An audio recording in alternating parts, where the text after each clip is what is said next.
So recently I did a beginner's Photoshop session, and during that session I had a lot of questions around not necessarily the things I was showing them, but actually around my workflow and things I was doing on the software itself. Keystrokes, the things that you use regularly, all of these everyday like essentials that, to be honest, I take for granted because I've been on the software for ages. But actually when you're just starting out, these are things that can really help speed up your editing, and in some cases you may not even realize they're actually there in the software for you to use.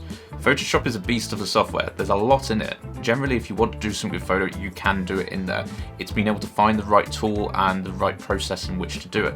And in often cases, there's several ways to do the same thing as well. Some can be better in certain scenarios and others are different scenarios.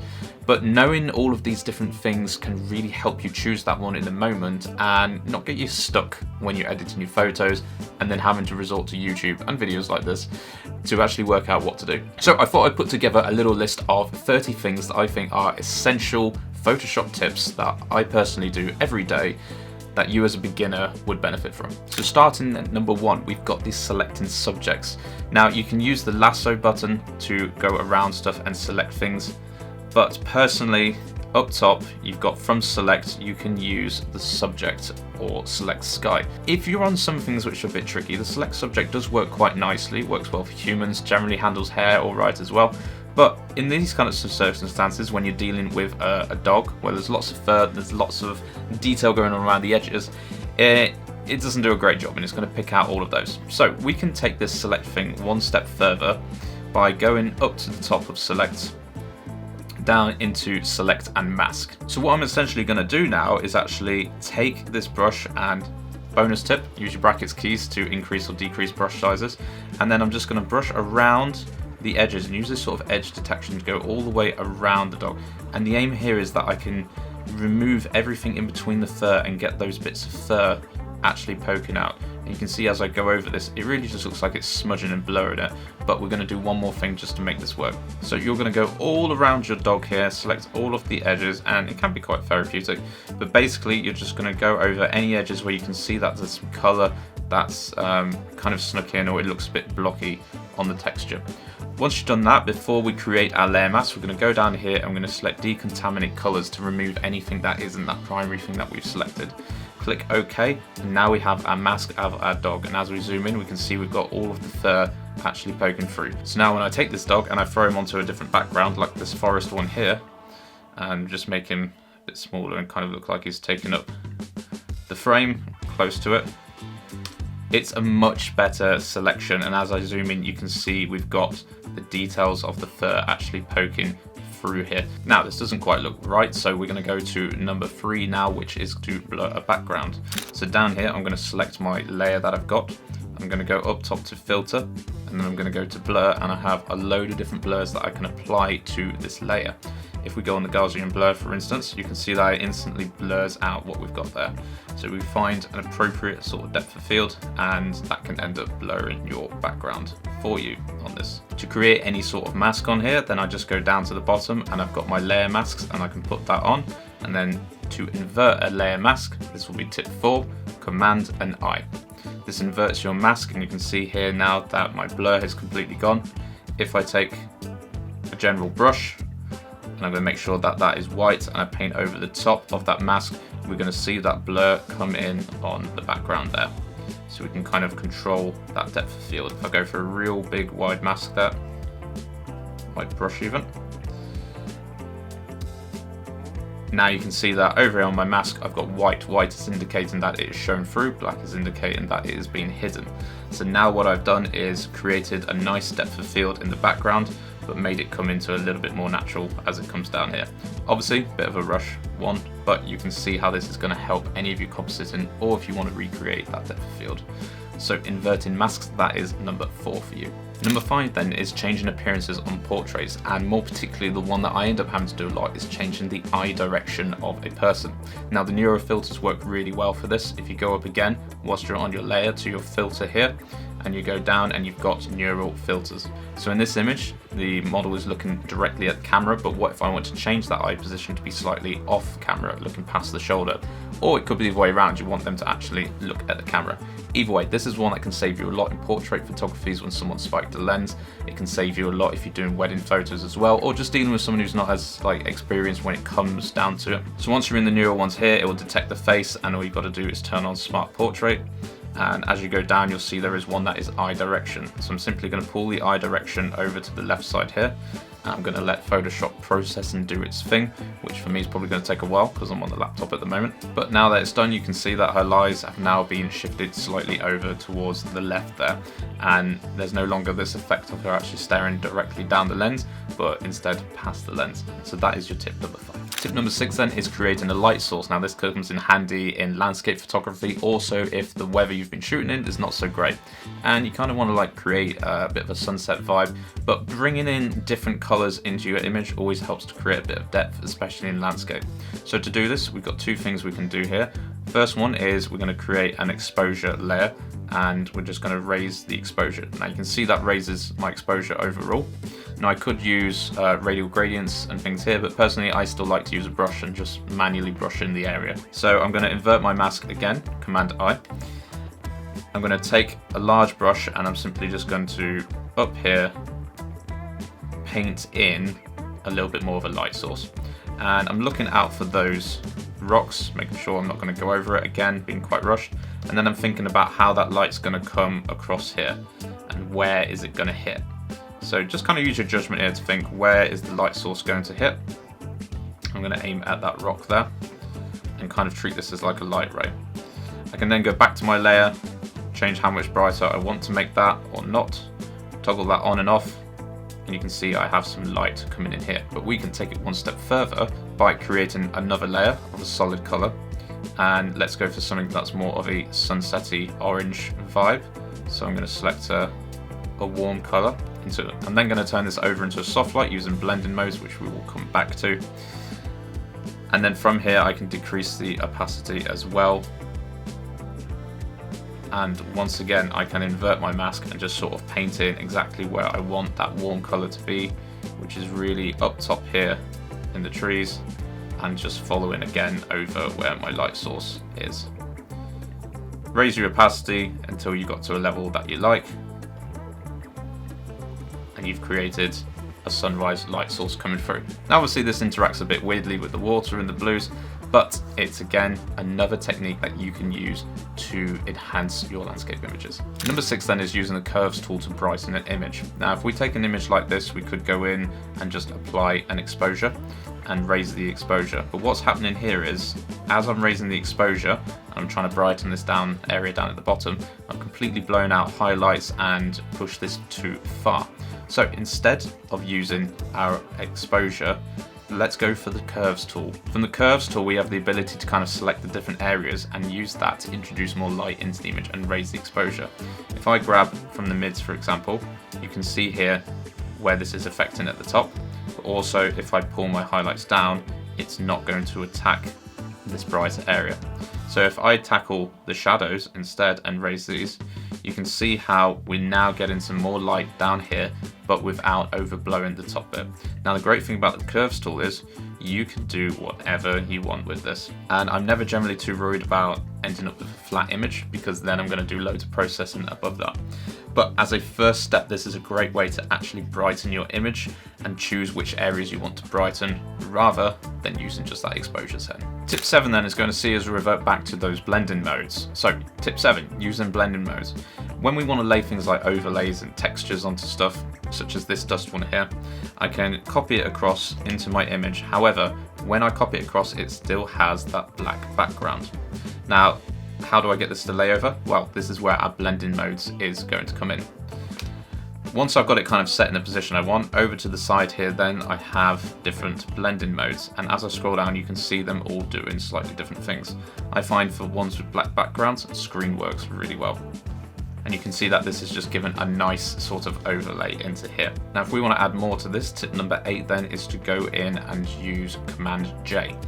This will duplicate your layer, give you a copy and then allows you to do what you want with that copy. So let's say we're going to add some more dust in over here.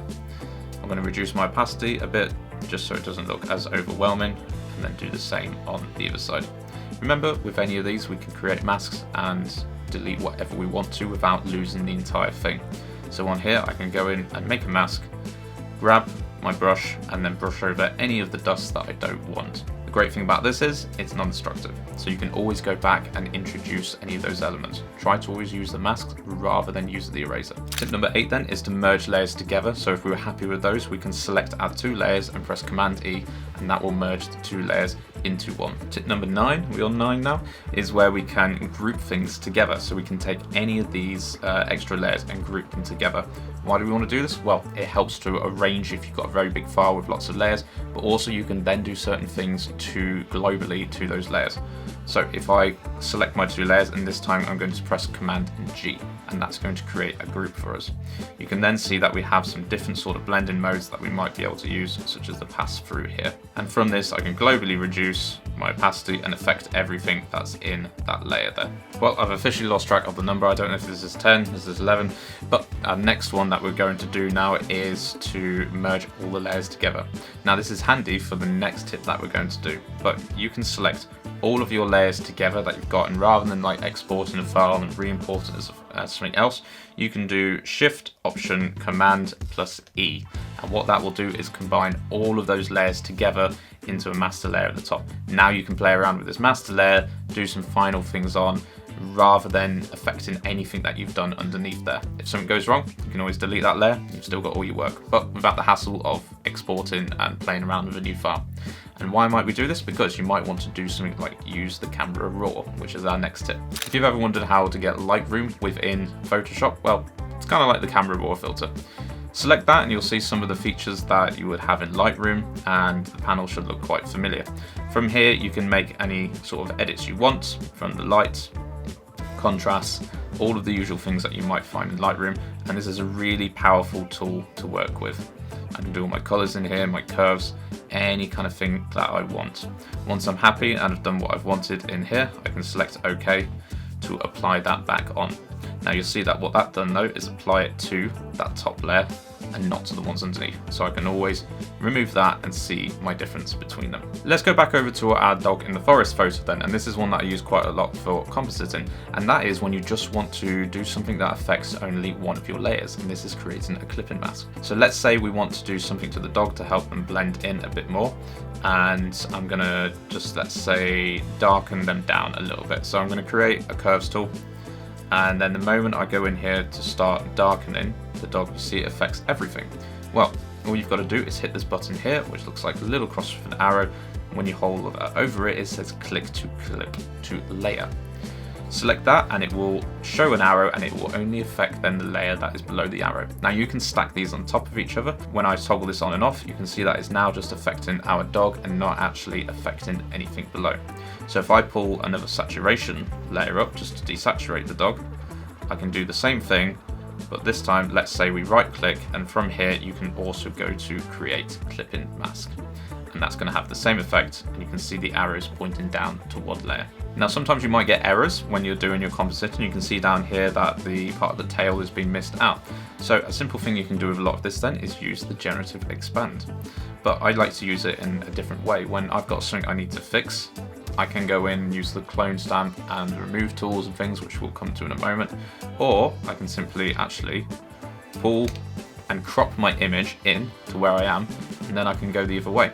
And if I use the generative expand to crop the image back out, you can see that this has actually now created that part of the tail and also brought back in the woods. So this is really handy depending on what you're working on. Remember, you can have some quality loss here, but for me, when I'm generally doing composites and then taking this into concept artwork, this is actually a really handy and quick fix to be able to repair areas in the image or just rebuild things that have been cropped out by either photos I've received or the photos I have to play with.